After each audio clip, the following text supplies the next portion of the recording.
2021 की शुरुआत से पहले अरुणाचल प्रदेश के एक पूर्व एमएलए के परिवार में अलग ही खुशी का माहौल था। खुशी की वजह थी कि परिवार में एक नए मेहमान का आगमन होने वाला था।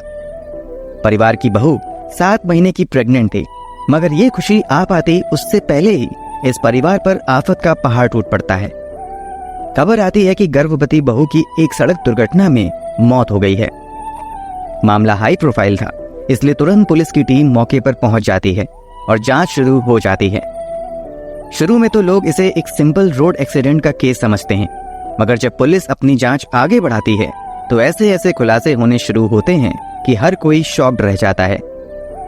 कुछ अपनों ने ही भरोसे और प्रेम का कत्ल किया था। एक मासूम गर्भवती महिला की बेरहमी से जान ली गई थी। यहाँ हम अरुणाचल के इतिहास के सबसे संगीन case Techi Meena Lishi murder case की बात कर रहे हैं।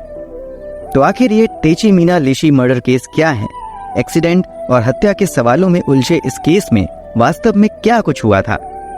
आरोपी कौन था और फिलहाल इस केस की क्या स्थिति है? चलिए जानते हैं सब कुछ सिलसिलेवार तरीके से इस वीडियो में। जिस तरीके से पुलिस ने इस केस को इन्वेस्टिगेट किया था वो अपने आप में तारीफ के लायक था। वो कैसे, जानने के लिए वीडियो में अंत तक जरूर बने रहें। कहानी में आगे बढ़ने से पहले क्राइम की कहानी चैनल को सब्सक्राइब कर बेल आइकन जरूर दबा लें। दोस्तों, जैसा कि हमने बताया, ये कहानी अरुणाचल प्रदेश की रहने वाली एक लड़की तेची मीना लिशी नाम की एक लड़की की है। मीना का जन्म एक मिडिल क्लास फैमिली में हुआ था। बचपन से ही पढ़ाई लिखाई में तेज मीना अपनी शुरुआती पढ़ाई लोकल लेवल पर करने के बाद आगे की पढ़ाई के लिए 2008 में अपने गांव से निकलकर ईटानगर आ जाती है। ईटानगर जाकर मीना एक पॉलिटेक्निक कॉलेज में एडमिशन ले लेती है। पढ़ाई के दौरान ही मीना की दोस्ती एक लिशी रोनी नाम के लड़के से होती है। लिशी रोनी अरुणाचल प्रदेश के एक एमएलए का बेटा था। ये एमएलए का बेटा था तो आप इसकी हैसियत का अंदाजा लगा सकते हैं। फिर भी हैसियत को दरकिनार कर दोनों एक दूसरे के अच्छे दोस्त बन जाते हैं। समय के साथ दोनों की दोस्ती प्यार में बदलती है और फिर दोनों साथ जीने मरने की कस्में खाते हैं। इस दोस्ती को रिश्ते का नाम देने के लिए लिशी रोनी और मीना अपने अपने परिवार वालों से बात करते हैं।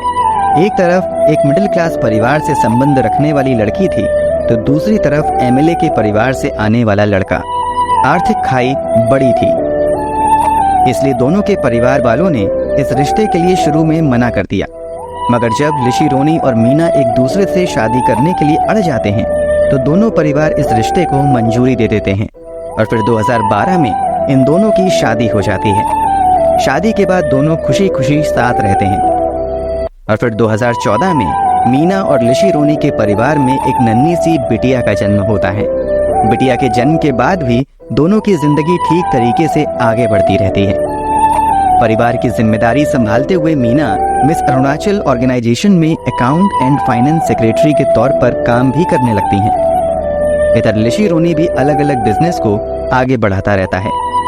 शादी के बाद अब तक तो सब कुछ काफी अच्छा चल रहा था, मगर 2017 में चीजें बदलना शुरू होती हैं और मीना तथा लिशी रोनी के रिश्तों में खटास आनी शुरू हो जाती है। समय के साथ ये खटास इतनी ज्यादा बढ़ जाती है कि रोनी मीना से तलाक मांगने लगता है। इस बात की जानकारी दोनों परिवार तक पहुंचती है और फिर दोनों परिवार वाले दोनों को आपस में बिठाकर तलाक की वजह समझाने की कोशिश करते हैं। कोई ठोस वजह ना होने पर सभी एक दूसरे को समझाते हैं और साथ रहने के लिए कहते हैं। परिवार वालों की मेहनत सफल रहती है और दोनों फिर से साथ में रहने लगते हैं। अगले 2 साल इन दोनों के लिए ठीक ढंग से गुजरते हैं, मगर 2019 में फिर से लिशी रोनी तलाक की डिमांड करने लगता है। हालांकि इस बार भी परिवार वाले चीजों को संभालते हैं और फिर दोनों साथ रहने लगते हैं। जब ये दोनों साथ रह रहे होते हैं तभी 2020 की शुरुआत में ही मीना अपने परिवार वालों को फिर से गर्भवती होने की खुशखबरी सुनाती है। इस खबर से दोनों ही परिवार वाले बहुत ज्यादा खुश होते हैं, क्योंकि लंबे समय बाद परिवार में फिर से किलकारी गूंजने वाली थी। परिवार वालों की खुशी इसलिए भी ज्यादा थी कि अब बेटे बहू में सब कुछ सामान्य हो चुका था। रोनी भी मीना का बहुत अच्छे से ख्याल रखता था और एक जिम्मेदार पति और पिता की तरह व्यवहार करने लगा था। परिवार में सब कुछ काफी अच्छा चल रहा था। मीना की प्रेगनेंसी को भी 7 महीने हो चुके थे। परिवार में नए मेहमान के आने को लेकर तैयारियां भी शुरू होने लगी थीं कि अचानक 5 नवंबर 2020 को दोपहर के समय इस परिवार को एक ऐसी खबर मिलती है जिससे पूरे परिवार पर गमों का पहाड़ टूट पड़ता है। मीना अपनी इनोवा कार से कहीं जा रही थी कि तभी रास्ते में उसका एक्सीडेंट हो जाता है। ये एक्सीडेंट अरुणाचल के करसिंगसा ब्लॉक पॉइंट के पास हुआ था। ये एक सुनसान इलाका था। दुर्घटना के कुछ देर बाद आसपास से जब कुछ लोग गुजरते हैं तो वो तुरंत ही पुलिस को फोन करके घटना की जानकारी देते हैं। मौके पर पुलिस वाले आते हैं तो देखते हैं कि गाड़ी सड़क से नीचे उतरी हुई है। गाड़ी के अंदर एक महिला अकेले बैठी है जिसके शरीर से बहुत ज्यादा खून बह रहा है। तत्काल ही पुलिस वाले कार के अंदर से मीना को निकालकर पास के अस्पताल ले जाते हैं। यहाँ उसे मृत घोषित कर दिया जाता है। डॉक्टर बताते हैं कि मीना के गर्भ में पल रहा 7 महीने का बच्चा भी इस एक्सीडेंट में मर चुका है। शुरू में देखने से लग रहा था कि एक ओपन एंड शट केस है। केस यहीं पर बंद हो सकता था, मगर ये एक हाई प्रोफाइल परिवार से जुड़ा हुआ मामला था, इसलिए पुलिस के आला अधिकारी एक्सीडेंट वाली जगह पर जाते हैं और उस जगह की अच्छी तरीके से इन्वेस्टिगेशन करते हैं। इस एक्सीडेंट से जुड़ी एक FIR बंदरदेवा थाने में दर्ज कर ली जाती है।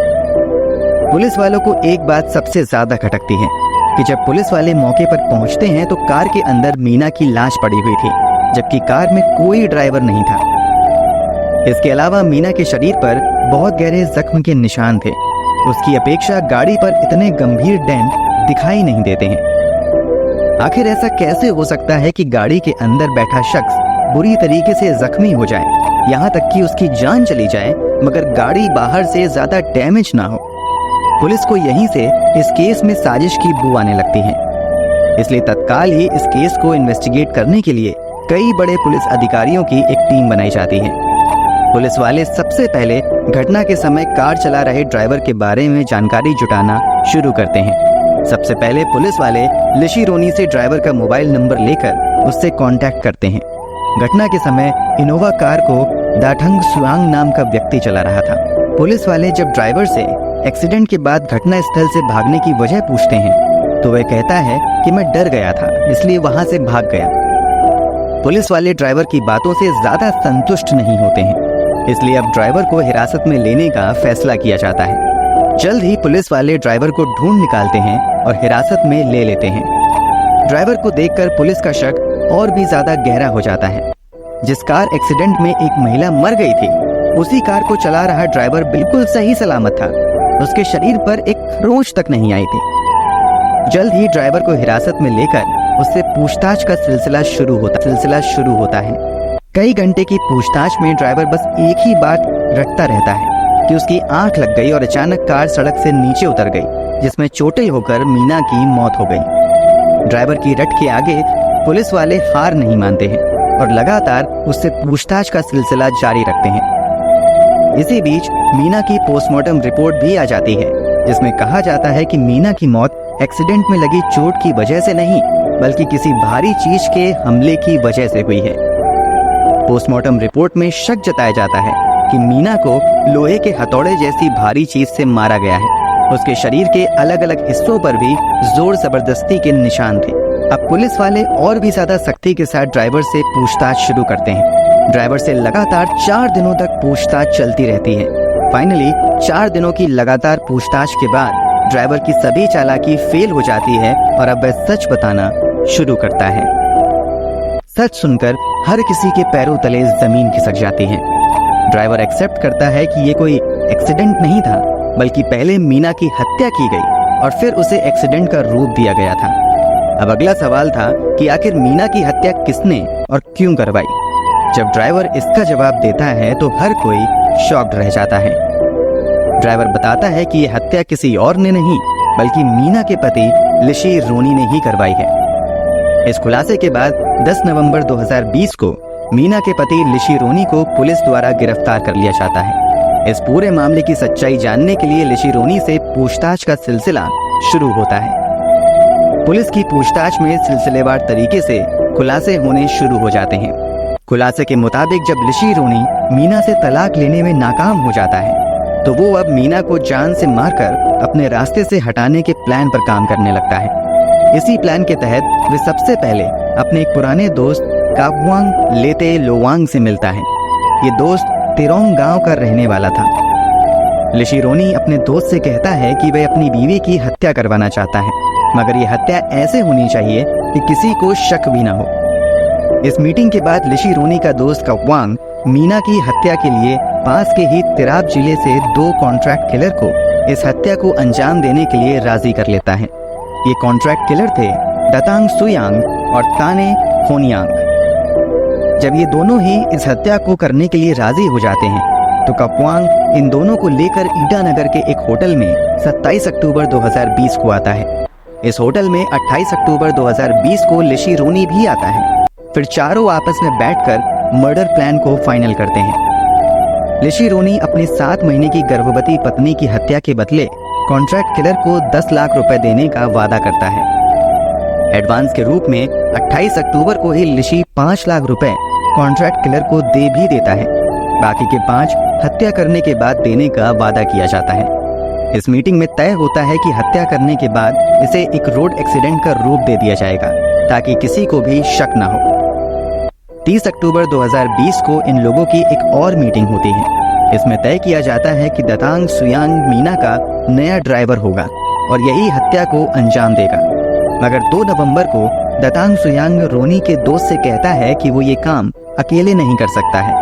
इसी के बाद इस प्लान में दमरियात खोयांग नाम के एक व्यक्ति को भी शामिल किया जाता है। तय किया जाता है कि 5 नवंबर 2020 को इस हत्या को अंजाम दिया जाएगा। हत्या को अंजाम देने से पहले 4 नवंबर को एक बार फिर से सभी तैयारी का जायजा लेते हैं और हत्या के लिए एक जगह फिक्स कर लेते हैं। अब प्लान के मुताबिक फाइनली हत्या की तारीख आ चुकी थी, 5 नवंबर 2020। साजिश के तहत 5 नवंबर की सुबह ऋषि रोनी अपनी वाइफ मीना से कहता है कि एक जमीन की डीलिंग के सिलसिले में हमें करसिंगसा जाना है। मैं चाहता हूं कि तुम भी मेरे साथ चलो। फिर प्लान के मुताबिक तय समय पर कार का नया ड्राइवर दतांग सुयांग मीना और उसके पति को घर से पिक कर लेता है और करसिंगसा के रास्ते की ओर निकल पड़ता है। ड्राइवर कार की पिछली सीट पर दमरियात खोयांग को भी बैठा लेता है। कार अपनी रफ्तार के आगे बढ़ते हुए रास्ते में पड़ने वाली एक शिव मंदिर को क्रॉस करती है। तभी कार के पीछे बैठा हुआ दमरियात अचानक से मीना पर हमला करना शुरू कर देता है। मीना अपने बचाव में हाथ पैर चलाना शुरू करती हैं। वो मदद के लिए चिल्लाने की कोशिश करती हैं, मगर कार में मौजूद कोई भी व्यक्ति उसकी मदद नहीं करता है। इसी बीच दमरियात पास में पहले से रखा हुआ लोहे का एक भारी हथौड़ा उठाकर मीना पर हमला करना शुरू कर देता है और वह तब तक हमले करना जारी रखता है जब तक कि मीना की सांसें थम नहीं जाती। जब सभी को मीना के मरने का पक्का यकीन हो जाता है तो सभी गाड़ी से उतर जाते हैं। फिर बड़ी सावधानी से कार को आगे चलाते हुए दतांग कार को सड़क की बाईं ओर नीचे गड्ढे में उतार देता है।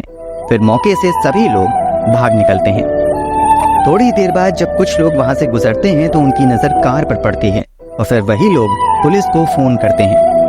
पुलिस को इस बात का जवाब तो मिल गया था कि ये एक्सीडेंट नहीं हत्या है, मगर ये हत्या क्यों की गई थी इसका जवाब अभी भी जानना बाकी था। आगे की पूछताछ में पुलिस वालों को इस सवाल का जवाब भी मिल जाता है। इस हत्या की वजह थी ऋषि रोनी की एक्स्ट्रा मैरिटल अफेयर। दरअसल 2016 में ही ऋषि रोनी चूमिताया नाम की एक लड़की के प्यार में पड़ जाता है। इसी लड़की के प्यार में पड़ने के बाद रोनी अपनी पत्नी से तलाक लेने की कोशिश करने लगता है। जब रोनी का तलाक लेने का प्लान काम नहीं आता है तो वो अपनी पत्नी की हत्या का प्लान बनाता है और बड़ी ही बेरहमी से 7 महीने की गर्भवती पत्नी की जान ले लेता है। इस पूरे खुलासे के बाद पुलिस वाले अपनी जांच आगे बढ़ाते हुए इस साजिश में शामिल एक के बाद एक 5 लोगों को गिरफ्तार कर लेते हैं। आगे मीना के परिवार वाले ऋषि रोनी की गर्लफ्रेंड चूमिताया पर भी इस साजिश में शामिल होने का आरोप लगाते हैं। इसी आरोप के बाद इस गर्लफ्रेंड को भी पुलिस द्वारा गिरफ्तार किया जाता है। आगे की जांच में विजय विश्वास उर्फ डेंगू नाम के एक व्यक्ति का भी इस साजिश में नाम सामने आता है। उसे भी गिरफ्तार कर लिया जाता है।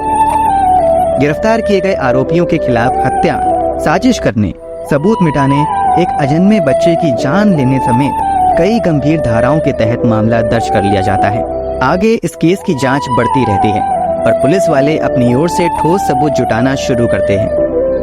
इसी बीच 5 जनवरी 2021 को इस केस के कुछ आरोपी अदालत में बेल के लिए एप्लीकेशन डालते हैं, मगर उन सभी की बेल की अर्जी खारिज कर दी जाती है। फिर आगे 4 फरवरी 2021 को पुलिस इस मामले में कुल 7 लोगों के खिलाफ चार्जशीट फाइल करती है। इनमें से आगे की सुनवाई के बाद 10 जनवरी 2023 को चूमी ताया और विजय विश्वास उर्फ डेंगू को सबूत के अभाव में केस से बरी कर दिया जाता है, जबकि मीना के पति लिशी रोनी समेत कुल 5 लोगों के खिलाफ आरोप तय करते हुए उन्हें जेल भेज दिया जाता है। फिलहाल इस केस के सभी आरोपी जूली जिला जेल में बंद हैं और अभी इस केस की सुनवाई स्थानीय अदालत में चल रही है। दोस्तों, वैसे तो सभी गुनहगारों को अदालत से उचित सजा मिल ही जाएगी, मगर आपके अनुसार एक बेगुनाह को बेरहमी से मारने वाले इन दरिंदों को क्या सजा मिलनी चाहिए? कमेंट बॉक्स में जरूर बताएं। अगर आपको हमारी मेहनत पसंद आई हो तो इस वीडियो को लाइक करते हुए शेयर भी जरूर करें। अगर आपने अब तक क्राइम की कहानी चैनल को सब्सक्राइब नहीं किया है तो चैनल को सब्सक्राइब कर बेल आइकन जरूर दबा लें। क्राइम की दुनिया से जुड़ी ऐसी ही कहानियों के लिए हमारे साथ लगातार जुड़े रहें। धन्यवाद।